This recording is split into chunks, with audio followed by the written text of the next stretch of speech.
Hi, did you know that up to 95% of our thoughts repeat themselves day after day after day? Shocking, isn't it? But here's the situation. It's even more challenging than that. Studies have found that up to 80% of those repetitive thoughts are negative.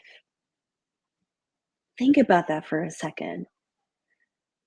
Our thoughts drive the decisions we make, the actions we take or don't take, how we feel about things in our environment, like challenges or opportunities. And so the results that we get in our life is directly based on the thinking. So is it any wonder so many of us are struggling to achieve our full potential? Mindset is everything. I'm Susan Eckert, a mindset transformation coach, and I am passionate about helping ambitious professionals and purpose-driven entrepreneurs break down mental blocks, break down limiting beliefs, and break away from this habit of thinking small, which many of us do, unfortunately, so that we can achieve our full potential. So I'd love to share with you today one strategy that I use to overcome this negative, repetitive thinking that happens to all of us.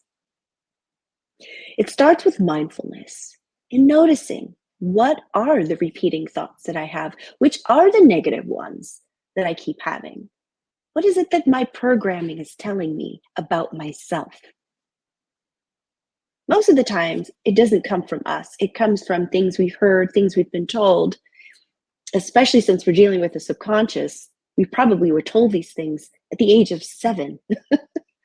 And yet it's like an old, outdated operating system that keeps running our life.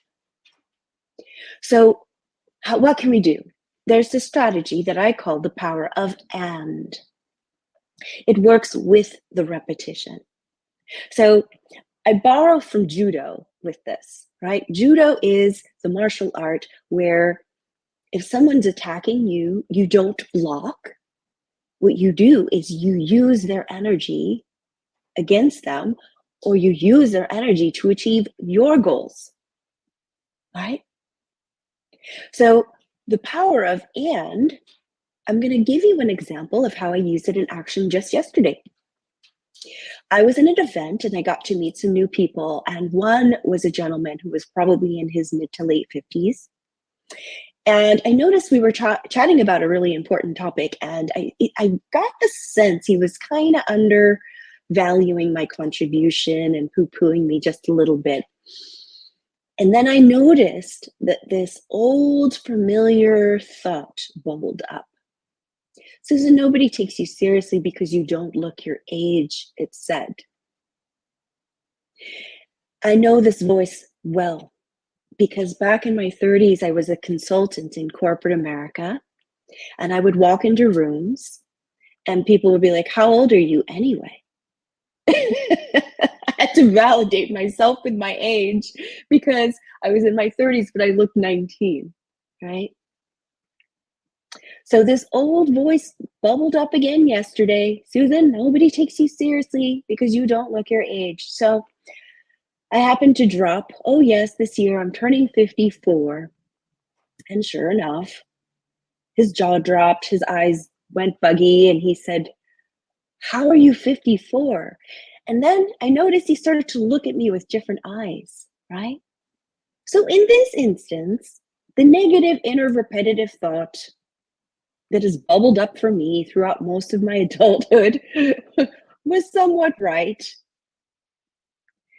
But instead of fight against this thought, even if it was wrong,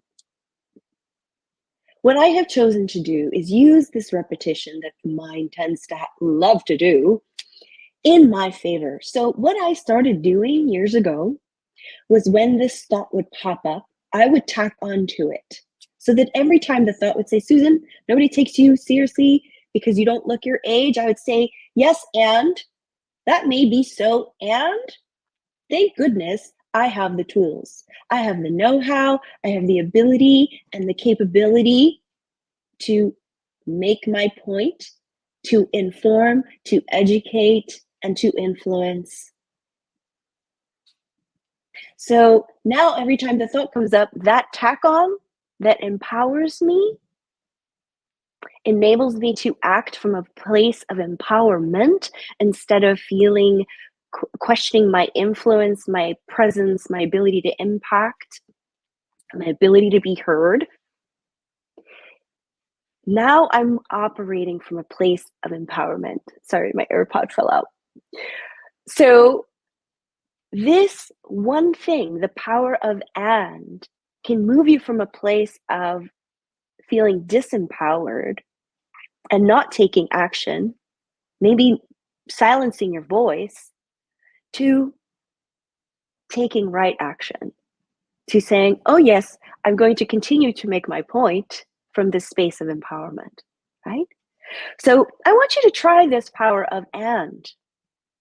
Tack positive endings onto this negative inner talk, right? Yes, and I am capable of this. Yes, and I'm familiar with this. So that every time it plays, and it will probably continue to play for a while, for a long while, you now have a new script that you are installing in your subconscious mind. And so at some point, hopefully, that old voice goes away because you have this new script that's playing out in your subconscious. Thank you for listening. I'm Susan Eckert, a mindset transformation coach. Let me know how this works for you. Have a wonderful day.